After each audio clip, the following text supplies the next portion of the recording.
Well, the latest revision of the 512k flash data pack is here, and I've fixed a few problems. The wiring problem I had is fixed, and some of the mechanical problems I had have gone. I've moved components around, and this is now a fully functioning 512k data pack. But there's always a but. I found when I was testing it that originally what I'd made was a 16k data pack, and the reason for that was the segment register which holds the upper address lines for the flash chips. The logic for clocking data into that was incorrect in my circuit.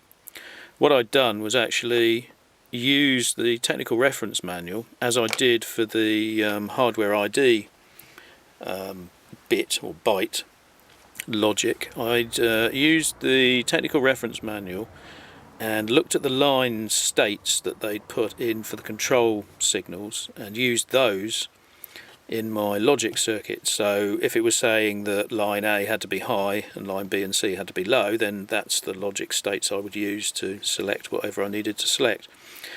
And I found on the hardware ID that they'd added an extra state which really should be a don't care, but I'd coded it as the level they'd stated in the technical reference manual, and that caused the hardware ID to not work occasionally.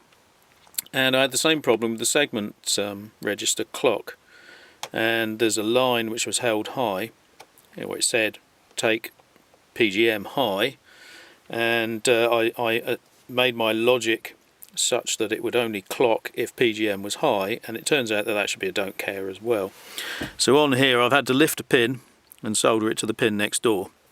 That's the only fix needed electrically to get this working. Mechanically there's still a few problems. Along here you can't actually fit this into the case. If I put it in there, it fits quite nicely. The width is right now, and it fits in there quite nicely, and the height here, you actually have to space the connector up a little bit, but this one doesn't have that.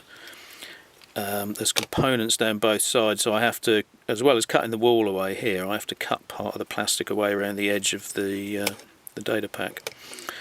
They'll be fixed in a new board revision, which has already gone off actually, together with the electrical fix, the logic fix. So there's a data pack which I've previously copied lots of data repeatedly to see if I can fill it up.